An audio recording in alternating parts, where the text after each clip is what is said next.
Welcome to the Hope on the Hard Road podcast, where you and your family can find community, find encouragement, and find hope for the road ahead.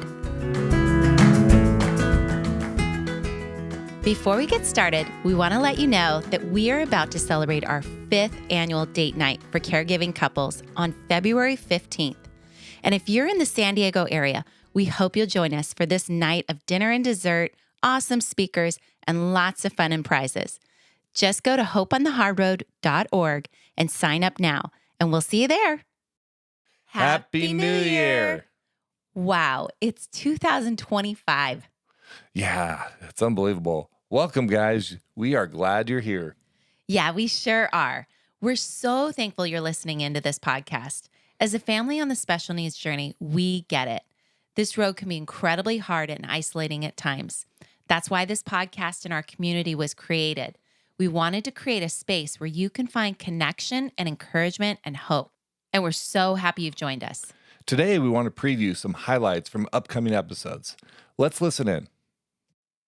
There's a lot of times when you feel like you have that suffering, that secondhand suffering, where you can't fix it. And, I'm a fixer, so I try to fix so many things. And there's a lot of things I can, and I've been successful in many things, and I'm really grateful.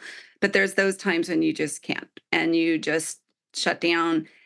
In those moments, one of them, one time I was able to put into words a feeling that I don't have this memorized, but I think it was a phrase that I did include in the book towards the end. So you'll have to read it to find out exactly where, but I was going to read this. I put it on a card. That meant a lot to me. And I think it just might help maybe. When we enter the deep space of empathetic pain and sit in it for longer than a minute, we are invited to enter a sacred realm akin to a holy of holies, a place where we can tangibly sense the presence of God. Here, our hearts connect with His, and His Spirit intertwines with ours. In this space of entanglement, our deepest cries mix with our purest form of love for another person. And we find ourselves able to live in the space between heaven and earth, where the paradox of sadness and peace can coexist. Game days, you would get what you focused on during the week. If you practice a skill and you were developing those things and you were prepared for those things, when it showed up in the game, you were going to respond how you practiced. And it's no different in marriage that, you want to practice certain actions on how we work together and completely think about it ahead of time so that when we get in these more tense moments and anxiety and so forth like that, you already have a pattern on how you guys are going to work through that. So practice working together as a team in all areas of life. And, we have so many different areas to, focus on parenting or, divvying up chores and how we work together with those, finances, looking at all the different things we have to advocate for our children. There's plenty of things, but then practicing teamwork. Yeah, exactly. So something to think about is, are you practicing we instead of me? Just like there is hope, like every time, like I'm like, oh my gosh, the tantrums are so bad. Or, oh my gosh, this face is so bad. Oh my gosh. But every time we get over it and something gets better or we learn something, there's a new phase every time. And it just feels like, okay, that was just that, and now it's this. I don't know. It gets better. It gets better. I guess that's my thing. I think finding joy in the things, right? Seeing the beauty in our children that are differently made. God is so good in the way He designed them, and we can find so much good in it. And so I think, I don't know.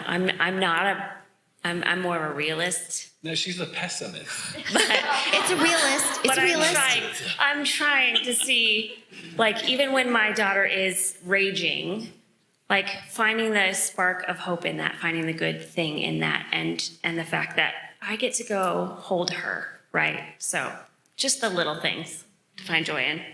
Choose to acknowledge the good in the day. And when you get through it, I think up until this point, I was thinking it was our work to getting us through, but to choose to acknowledge, God, you got us through. So you can testify to yourself. I did all this work, but it was God who got us through. And then you can build that testimony to yourself. It's God who's faithful. It's God who's getting us through. And you don't feel alone when you're acknowledging that. So I would say trust your gut. Our instincts as parents are there for a reason. And I think for the longest time, I tried to just either do what, the books were saying or other people were saying. And if I had been a little bit more truer to myself and listened to myself, I probably would have gotten there faster, because the times, like he said, when my daughter popped out and I saw her face, I knew something was wrong. Right. I knew something was different about her immediately. And everybody in the room knew too, except for him, I think. But nobody was saying anything. Nobody was saying anything. And it just like I know that it's in there. Sometimes I just have to trust myself more. So I would just say trust your gut.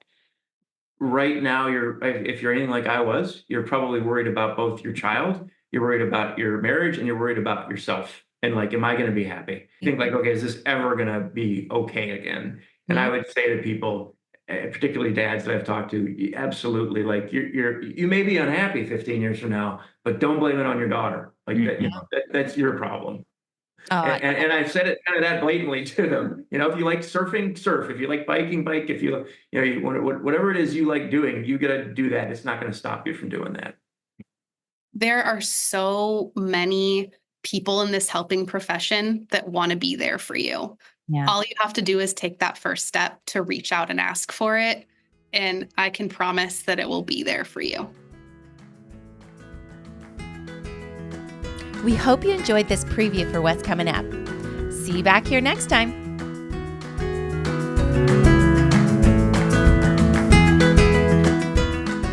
Check out the show notes to find resources and contact information for today's episode. Yeah, and if you like the podcast, please share it with others and be sure to follow us so you won't miss an episode. We love to hear from our listeners, so leave us a comment or rating and connect with us on social media or on our website at hopeonthehardroad.org.